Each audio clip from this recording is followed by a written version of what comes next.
Few places in the world share a connection as deep, complex, and historically rich as South Korea and Japan.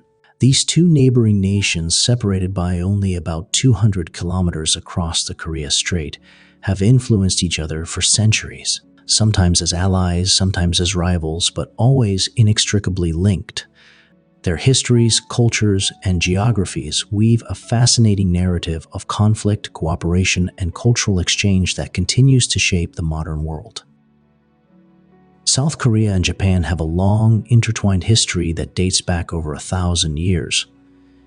Korea served as a bridge between China and Japan, introducing key aspects of Chinese culture, including Confucianism, Buddhism, and writing systems to the Japanese archipelago. Korean artisans and scholars played a significant role in Japan's early cultural and technological development, helping to shape the formation of Japan's imperial and religious institutions. However, the relationship between the two nations has not always been harmonious. Japan invaded Korea multiple times, most notably during the late 16th century when Toyotomi Hideyoshi launched the Imjin War between 1592 and 1598, a brutal conflict that devastated Korea and resulted in widespread destruction and the forced migration of Korean artisans to Japan. Later, in the early 20th century, Japan colonized Korea from 1910 to 1945, imposing harsh assimilation policies that suppressed Korean culture, language, and identity. This colonial period left a lasting impact on Korean society, with many Koreans forced into labor or military service, and some women subjected to exploitation as comfort women. The legacy of this era continues to affect diplomatic relations between the two countries today, with historical grievances frequently resurfacing in political discourse. Though geographically close, South Korea and Japan have distinct landscapes that have shaped their respective cultures and ways of life. South Korea is located on the southern half of the Korean peninsula, sharing its only land border with North Korea. It has a total land area of approximately 100,000 square kilometers. The country is mountainous, particularly in the east, with flatlands and coastal plains mainly concentrated in the west and south. Major rivers such as the Han River and Nakdong River play a significant role in the country's geography. Japan, on the other hand, is an island nation consisting of 4 main islands: Honshu, Hokkaido, Kyushu, and Shikoku, along with many smaller islands. Japan covers a total area of about 377,975 square kilometers, making it nearly 4 times larger than South Korea. Its terrain is also highly mountainous, with the Japanese Alps running through the center of Honshu. Mount Fuji, the highest peak in Japan at 3,776 meters, is a notable landmark. Both countries experience a temperate climate, but there are key differences due to their geographical positioning. South Korea has a continental climate with 4 distinct seasons: hot and humid summers influenced by the East Asian monsoon, and cold, dry winters due to Siberian winds. Seoul, for example, experiences temperature extremes ranging from minus 10 degrees Celsius in winter to over 35 degrees Celsius in summer. Japan, being an island nation, has a more diverse climate due to its north-south stretch. The northernmost region, Hokkaido, experiences long, harsh winters and cool summers, whereas the southern areas like Okinawa have a subtropical climate with warm temperatures year-round. Japan also receives significant rainfall, particularly during the June-July rainy season. Both Japan and South Korea have highly developed infrastructure, particularly in transportation and urban development. Japan is known for its extensive and efficient railway system, including the world-famous Shinkansen bullet trains, which connects major cities with high-speed rail.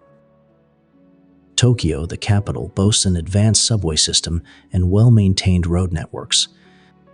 South Korea also has a well-developed transportation infrastructure, with a high-speed rail system known as KTX Korea Train Express that connects major cities such as Seoul, Busan, and Daegu. Its cities, particularly Seoul, are known for modern subway networks and smart city developments, including high-tech public transportation and digital connectivity. In summary, while Japan is larger in size and has a more varied climate due to its island geography, South Korea has a more compact and mountainous terrain. Both nations have highly developed infrastructure, efficient transportation networks, and urban environments that blend traditional and modern elements.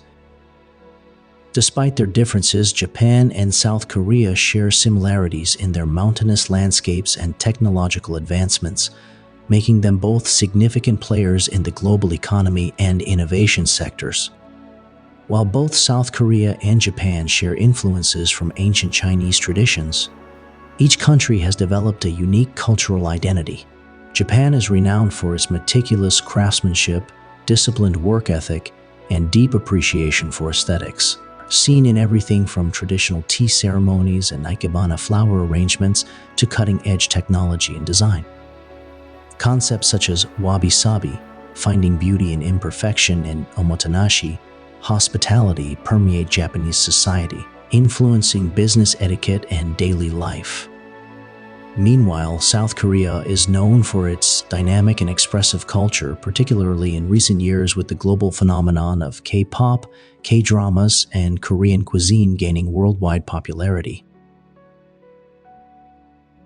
Korean food culture, with staples such as kimchi, bibimbap, and Korean barbecue, has gained widespread appeal, showcasing a deep-rooted culinary tradition that emphasizes communal dining and bold flavors.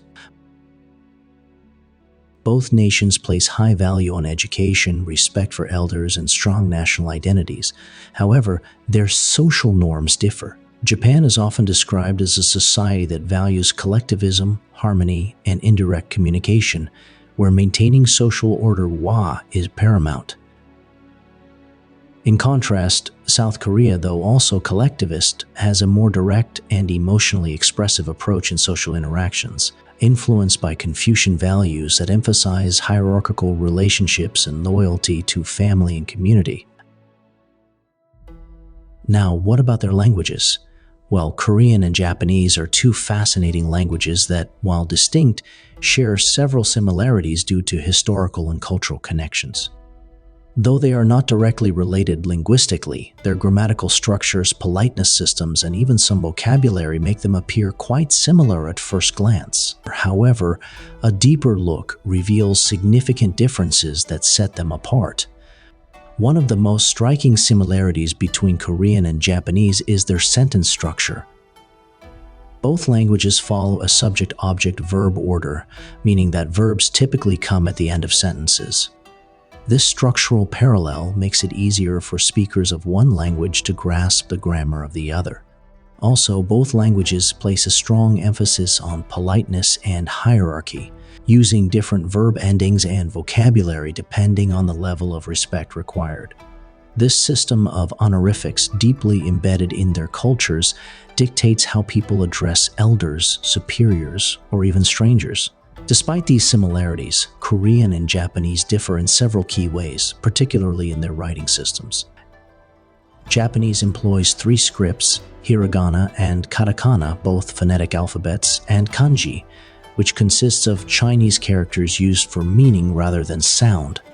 Korean, on the other hand, primarily uses hangul, a unique alphabet created in the 15th century that is considered one of the most scientifically designed writing systems in the world. Although Korean once relied on Chinese characters, they are now rarely used in everyday writing, whereas Japanese still incorporates thousands of kanji in daily communication. Pronunciation also sets these languages apart. While neither is tonal like Chinese, Japanese has a pitch-accent system, where the intonation of a word can change its meaning. Korean lacks this feature, making its pronunciation somewhat more consistent. Although both languages have borrowed a great deal of vocabulary from Chinese, the pronunciation of these loanwords has evolved differently. For example, the word for student, written as shusheng in Chinese, is pronounced gakusei in Japanese, but hagseng in Korean, illustrating how shared influences have diverged over time. Another notable difference is the level of flexibility in sentence structure. While both languages use grammatical markers to indicate subjects, objects, and other sentence elements, Korean allows for more variation in word order due to its extensive use of these markers. In contrast, Japanese tends to maintain a stricter word sequence. Verb conjugation also differs, with Korean featuring more complex and nuanced conjugation patterns that can change based on formality, tense, and even emotion, whereas Japanese verb conjugation is relatively simpler. Whether one is interested in learning Korean or Japanese, understanding their similarities and differences can offer valuable insights into their linguistic structures and rich cultural backgrounds. Though challenging in their own ways, both languages provide an incredible window into the histories, traditions, and ways of thinking of their respective societies. Today, Japan and South Korea are two of the world's most advanced economies, leading in industries such as technology, automotive manufacturing, and entertainment. Japan is home to global giants like Toyota, Sony, and Nintendo, companies that have pioneered innovations in their respective fields and established Japan as a technological leader. Japan's emphasis on precision engineering and high-quality production is reflected in industries ranging from robotics to luxury goods. Meanwhile, South Korea has risen as a dominant force in electronics, automobiles, and pop culture, with corporations like Samsung, Hyundai, and LG competing on the global stage. South Korea's rapid industrialization, often referred to as the miracle on the Han River, transformed it from a war-torn nation in the 1950s into a high-tech powerhouse. Its emphasis on research and development, strong government support for technology sectors, and a highly skilled workforce have contributed to its economic success. Both countries are global leaders in semiconductors, artificial intelligence, and telecommunications. The relationship between South Korea and Japan is one of contrasts, of shared heritage and painful history, of rivalry and mutual admiration. Geographically close yet culturally distinct, their dynamic connection continues to evolve, shaping not only their own futures but also the broader landscape of East Asia and the world. As both countries navigate the complexities of their historical legacies and modern times, their intertwined destinies will likely continue to shape the future of the region. Let me know your thoughts in the comments, and if you enjoyed the video, please give it a like and subscribe to the channel for more content. Thank you for watching. Until next time.